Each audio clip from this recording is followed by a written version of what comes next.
Imagine waking up thousands of years ago. No alarm clock, no school, no office, no boss waiting for you, no emails, no meetings, no one asking you to circle back. You open your eyes because the sun is rising, and for a moment, the day belongs to you. But then reality hits.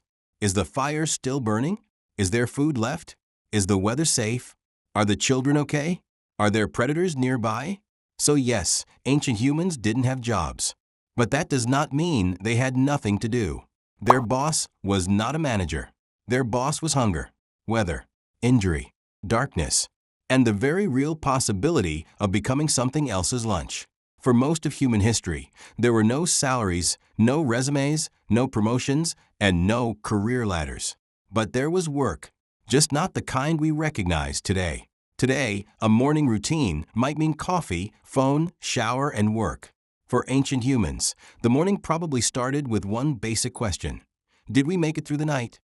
A small group might wake near a fire, inside a cave, under a shelter, or in an open camp. Someone checked the fire. Someone watched the children. Someone looked at the weather. Someone checked the tools. Someone remembered where berries were growing, where water might be found, or where animals had been seen before. There was no written schedule, but there was memory, and memory was survival. If someone knew which plant was poisonous, that mattered. If someone remembered where predators had been seen, that mattered. If someone knew how to fix a spear, make a blade, or start fire, that mattered. Ancient humans didn't have job titles, but they had roles. One person might be good at tracking.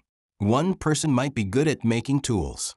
One person might be good at caring for children. One person might be old, slower, but full of knowledge that kept everyone alive. Nobody called themselves a senior mamma strategy consultant. But honestly, someone probably deserved that title. A huge part of life was about food, but not always in the dramatic way movies show. When we imagine ancient humans, we often picture a group of men chasing a giant mammoth with spears. That happened sometimes, but daily survival was often less cinematic. People gathered plants, fruits, nuts, roots, eggs, honey, shellfish, insects, and seeds. In many environments, gathering was more reliable than hunting. A deer can escape. A berry bush usually cannot. But even gathering required deep knowledge. Which plants are safe? Which ones heal wounds? Which ones make you sick? Which fruits are ready? Which water is dangerous? Which tracks are fresh? Today, if we don't know something, we search online. Ancient humans had to carry the internet inside their heads. And if they forgot something important, the result was not a bad grade. It could be death. So yes, they worked. But their work was directly connected to life. Find food. Avoid danger. Protect the group. Get through another day. Ancient humans also spent time making and repairing tools. A stone blade was not just a rock. It was technology. It could cut meat, shape wood, scrape animal hides, prepare food, make clothing, build weapons. A broken tool was not annoying. It could be dangerous. There was no store, no delivery, no buy again button. If something broke, someone had to repair it. If clothing tore, someone had to fix it. If shelter failed, someone had to rebuild it. This is where ancient humans were impressive. They were not primitive in the way people often imagine. They were problem solvers. They were designers. They were engineers. They used whatever the world gave them, stone, bone, wood, fire, skin, plants, and turned it into survival. Another big part of the day was children. Modern children go to school. Ancient children learned by watching life happen. Their classroom was the forest, the river, the cave, the camp, and the fire. They learned how to stay quiet, how to identify tracks, how to use small tools, how to avoid dangerous animals, how to recognize safe food, how to behave inside the group. Play was not just play. A child throwing a stick might be practicing hunting. A child copying adults might be learning tool use. A child listening to stories might be learning where danger lives. Keeping children alive was one of the hardest jobs humans ever had. No hospitals, no antibiotics, no emergency number. just experience, attention, and community. This is one reason human groups mattered so much. A single person alone was weak. A group could remember, protect, share, teach, and survive. Here is the part that surprises many people. Ancient humans may have had more flexible time than we imagine.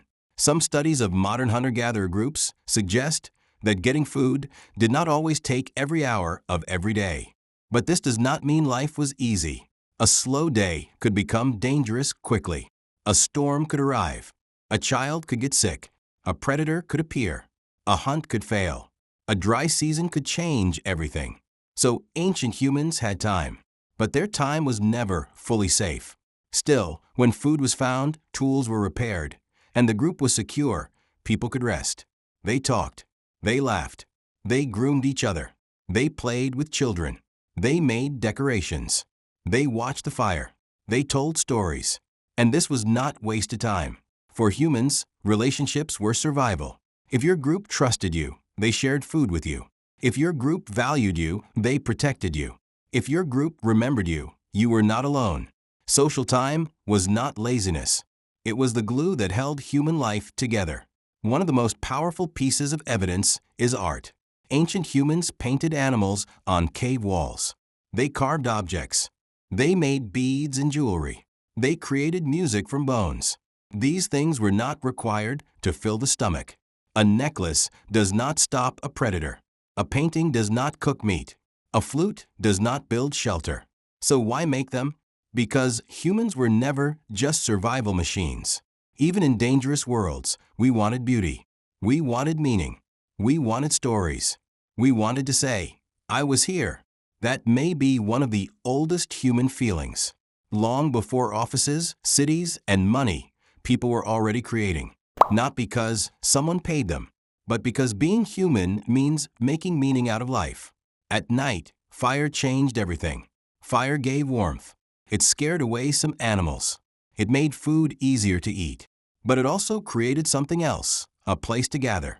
Around the fire, people could talk about the day, where they found food, what animal they saw, who made a mistake, who was brave, where not to go tomorrow. Stories carried information. A story could teach danger. A story could explain the world. A story could help children remember something important. Before books, before schools, before YouTube. Stories were how humans saved knowledge.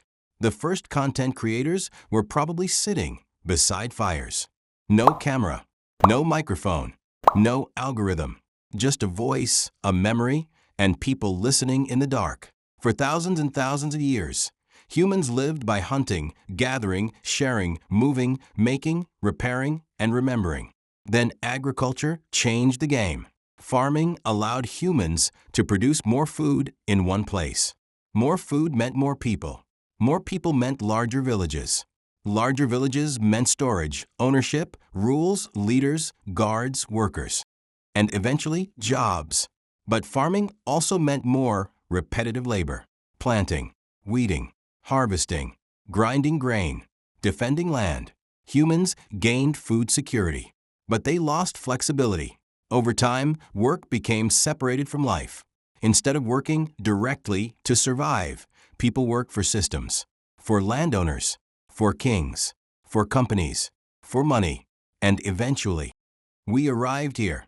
Alarm clocks, schedules, deadlines, bosses, rent, emails, meetings that could have been messages. So what did ancient humans do all day before jobs existed? They searched for food, made tools, raised children, fixed shelters, watched for danger, made art, told stories, rested, laughed, learned, and stayed close to the people who kept them alive. They did not have jobs, but they had responsibilities. They did not have careers, but they had skills. They did not have offices, but they had purpose. And maybe that is what feels so strange today. Because modern life gave us comfort, safety, medicine, cities, and technology. But it also gave us a new question ancient humans probably never asked. What am I doing with my life? If you like strange questions about humans, history, animals, and the mind, explain simply. Subscribe to Mindly.